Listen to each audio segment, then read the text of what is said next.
Hello friends, welcome back to Tube Talk. तो दोस्तों, aspirants के एपिसोड 4 को उसी टाइम पर रिलीज किया गया जिसकी अपडेट हमने आपको एक हफ्ता पहले ही दे दी थी। और दोस्तों, लेकिन एपिसोड 4 को जिस मोड़ पर ले जाकर छोड़ा गया है, हम सभी लोग अब एपिसोड 5 का बेसब्री से इंतजार कर रहे हैं। और मेरा कमेंट सेक्शन भी भरा पड़ा है कि आखिर संदीप भाई के साथ अब क्या हुआ, क्या वो आईएएस क्लियर कर पाए कि नहीं कर पाए, या वो एपिसोड 5 में सुसाइड कर लेंगे। लोग यहाँ तक बातें कर रहे हैं। और फिर आखिर धैर्य के साथ क्या हुआ है, क्या अभिलाष ने क्लियर किया है। एपिसोड 4 की अगर आप एंडिंग को बारीकी से देखें तो कुछ ऐसी चीज़ें आपको देखने को मिलेगी जो हिंट कर रही थी, जो इशारा कर रही थी कि एपिसोड 5 में आप क्या देखने वाले हैं। इसके साथ साथ दोस्तों, संदीप भाई का एक बहुत ही इमोशनल मोमेंट था इस एपिसोड 4 में, जिसमें उन्होंने अभिलाष को बताया कि कैसे उनके घर की माली हालत बिल्कुल ठीक नहीं है। वो इतना इमोशनल सीन देखने के बाद आपके मन में आया कि संदीप भाई का तो आईएएस इस बार क्लियर होना ही चाहिए, लेकिन क्या वो हुआ ये नहीं दिखाया गया। लेकिन अगर हम इसको बारीकी से देखने की कोशिश करें तो जब रिजल्ट देखा अभिलाष ने और जब सबने रिजल्ट देखा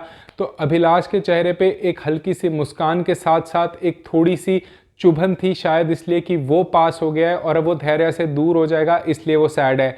वहीं संदीप भाई को जिस गम में डूबा हुआ दिखाया गया, उससे शायद कहीं ना कहीं आपको ये लगता है कि संदीप भाई का लास्ट अटेम्प्ट भी इस बार मिस हो चुका है, ऐसा मुझे लगता है दोस्तों। लेकिन कमेंट सेक्शन में मुझे ज़रूर बताना कि आपको क्या लगता है। इसके साथ साथ कई लोगों ने ये भी कमेंट किया है क्या इसके बाद संदीप भाई सुसाइड कर लेंगे। दोस्तों, मुझे ऐसा नहीं लगता, क्योंकि कोई भी वेब सीरीज़ आपको इतना डीमोटिवेट करने की कोशिश नहीं करेगी कि आपको सुसाइड तक पहुंचा दे। और संदीप भाई की तो अभी अभी सगाई भी हुई है, वो गांव जाके अपनी सगाई भी करके आए हैं। तो मुझे नहीं लगता कि सुसाइड जैसा कुछ होने वाला है। हाँ, लेकिन उनका आईएएस क्लियर हुआ है कि नहीं, या उनका प्लान बी क्या था, ये अभी क्लियर होना बाकी है। दोस्तों, बात करें धैर्य की तो धैर्य बहुत ज़्यादा इससे उदास नहीं होगी, क्योंकि उसका एकदम माइंड क्लियर है कि उसे जाकर नशा मुक्ति का काम करना है, चाहे वो आईएएस बन पाए चाहे वो आईएएस ना बन पाए।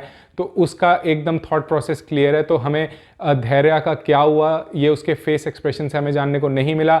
बाकी बात करें एसके सर की तो उनका तो हमें पता ही है, क्योंकि ये कहानी भले फ्लैशबैक में चल रही है, लेकिन हमें पता है कि वो अभी जो एस्पायरेंट्स हैं उनको कोचिंग देते हैं, उनको। गुरी की अगर बात करें तो गुरु के फादर का तो बिजनेस था, तो अगर उनका आईएएस नहीं भी निकला, वो इतने सीरियस भी नहीं दिखाए गए हैं अपनी पढ़ाई के लिए पूरे एपिसोड्स में। लेकिन अगर दो इंपॉर्टेंट कैरेक्टर्स की बात करें, संदीप भाई और अभिलाष, 99% चांस ये है कि एपिसोड 5 में हमें दिखेगा कि अभिलाष आईएएस क्लियर कर चुके हैं।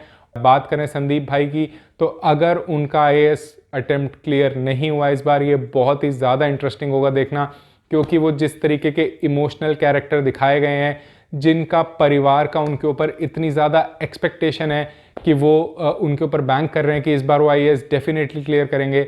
यहाँ पर दोस्तों जो इमोशनल कनेक्ट हमें एपिसोड में 5 में मिलने वाला है वो बहुत ही ज़्यादा इंट्रिगिंग होने वाला है। अब दोस्तों, अगर मैं बात करूं कि मैं क्या मान रहा हूं, मेरे मन में तो ये है कि संदीप भाई और अभिलाष दोनों का हो जाए और हमें एक सरप्राइज एलिमेंट मिले कि जहां आईएएस बन गए हैं अभिलाष, वहीं दूसरे हमें एक पैरेलल रोड में दिखाया जाए कि संदीप भाई भी कहीं ना कहीं क्लियर करके कहीं के एडमिनिस्ट्रेशन को संभाल रहे हैं। दोस्तों, ये तो था मेरा थॉट और मेरा प्यार इन कैरेक्टर्स के लिए, लेकिन आप इनके बारे में क्या सोचते हैं और आपको एपिसोड 4 को देखने के बाद, एंडिंग देखने के बाद क्या महसूस हुआ कि कौन इनमें से निकला और कौन रह गया है, हमें कमेंट सेक्शन में ज़रूर बताएं।